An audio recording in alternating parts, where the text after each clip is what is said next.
Assalamualaikum warahmatullahi wabarakatuh. Selamat siang, selamat pagi, malam, dimanapun teman-teman berada. Kembali lagi di channel ini, yang beberapa waktu ke depan kita akan banyak membahas seputar bagaimana membuat satu model penelitian, satu model riset yang cukup ideal untuk membantu teman-teman yang paling tidak sedang menjalani skripsi, tesis, dan hal-hal seputaran penelitian. Nah, pada kesempatan kali ini saya mulai satu masalah terkait satu penelitian, bahwa salah satu yang menjadi problem dan menjadi hal urgent pada satu penelitian itu terkait dengan bagaimana menyusun satu introduction atau pendahuluan pada satu penelitian. Dan ini kadang pendahuluan itu yang menjadi hal yang paling kunci di penelitian kita, karena dia akan memberikan gambaran kemana penelitian kita, apa yang ingin kita teliti, apa problemnya, serta hal-hal mendasar lainnya itu banyak kita temukan di latar belakang ataupun introduction.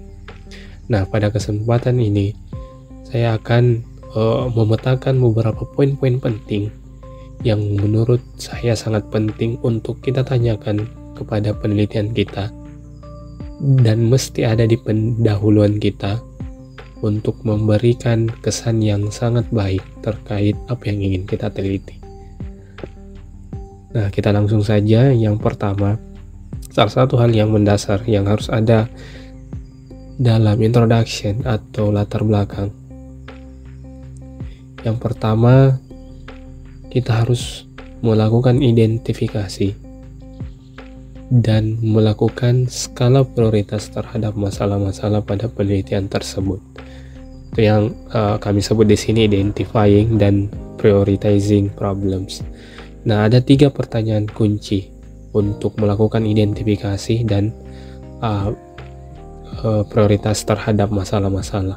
Nah, yang pertama yang mesti kita lihat dan mesti kita jawab pada pendahuluan kita. Yang pertama, apa pentingnya masalah itu? Apa masalah-masalah pentingnya yang ingin kita angkat dan yang coba kita identifikasi?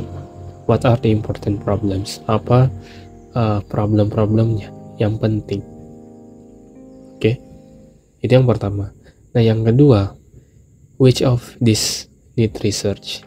Dari semua ini yang kita maksud itu masalah, yang mana yang membutuhkan penelitian? Ya, misal teman-teman telah memetakan problemnya. Nah, dari pemetaan problem itu kita melihat yang mana sih yang mesti ingin kita riset. Nah, itu yang kedua.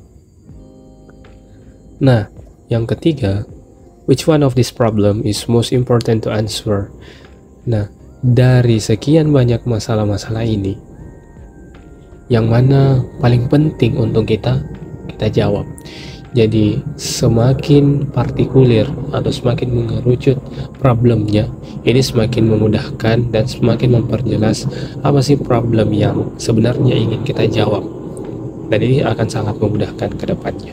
Ini 3 pertanyaan kunci yang menurut saya yang mampu menggali atau mengidentifikasi apa masalah-masalah dari penelitian yang ingin kita bangun. Nah, yang kedua berkaitan dengan problem statement atau analisisnya. Nah, problem statement ini menekankan pernyataan dari masalahnya. Nah, untuk menjelaskan ini ada 2 pertanyaan kunci yang paling tidak bisa kita jawab atau kita lakukan tindakan lebih lanjut terkait pertanyaan ini. Yang pertama, kenapa kita butuh studi ini? Why do we need this study? Nah, karena terkadang kita melakukan satu riset, tapi kita tidak punya jawaban atas pertanyaan kenapa kita butuh studi ini, kenapa ini harus diteliti. Itu yang menjadi hal-hal fundamental sebenarnya pada riset-riset atau penelitian-penelitian. Nah, yang kedua, what exactly is the problem?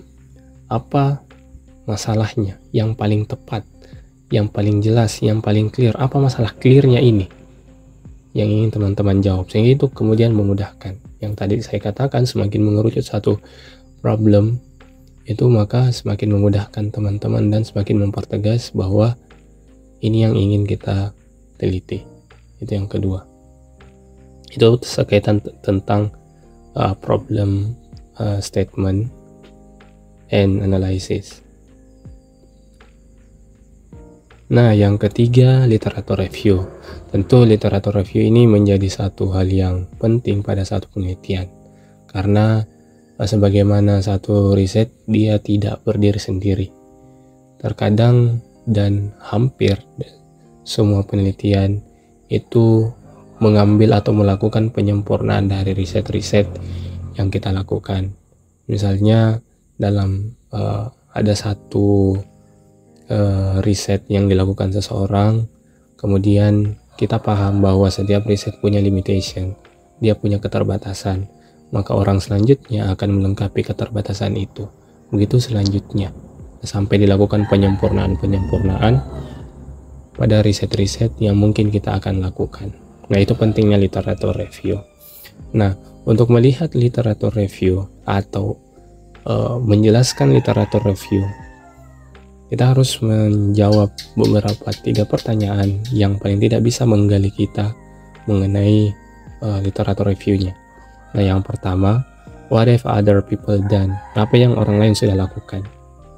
Ini sangat penting untuk melihat di mana sih gap-nya, di mana sih kebaruan yang ingin kita lakukan, apa sih pembeda dengan misalnya terdapat penelitian-penelitian sebelumnya yang sudah dilakukan. Nah, dari penelitian yang sudah dilakukan, apa yang menjadi pembeda dari penelitian yang akan kita lakukan? Sehingga untuk menjelaskan itu, kita harus melihat apa sih yang sudah orang lain lakukan terkait penelitian ini.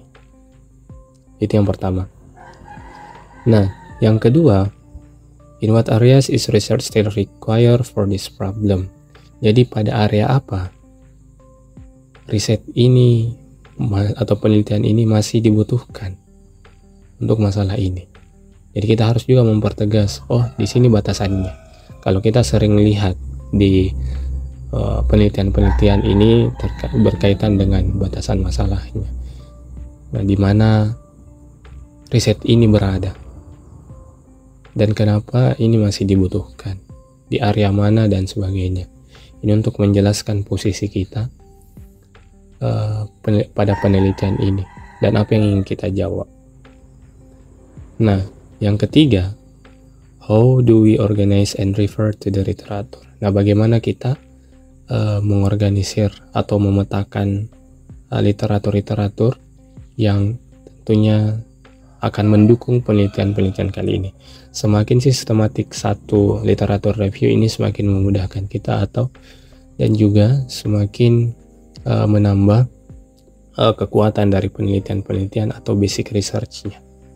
Sehingga ketiga pertanyaan ini menjadi penting untuk kita jawab pada pendahuluan atau latar belakang, sehingga menguatkan posisi penelitian apa yang akan kita lakukan terhadap masalah-masalah yang kita angkat. Ini yang ketiga.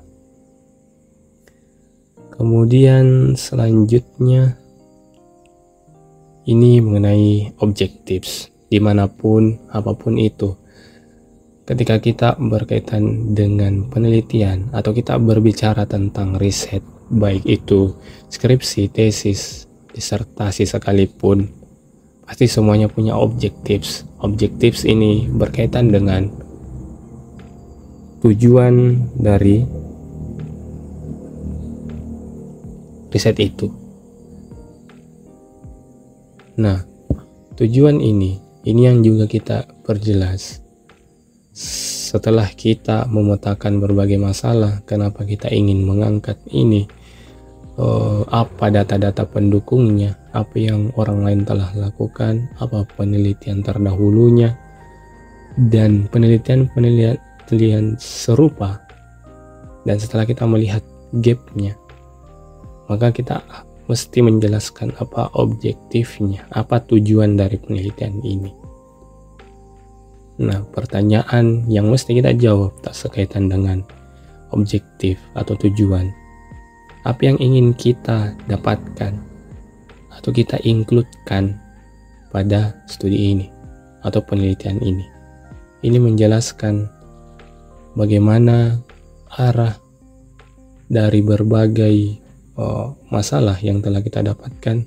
Kita ingin menjelaskan arahnya dan apa yang ingin kita jawab dan apa yang kita ingin sempurnakan pada penelitian kali ini.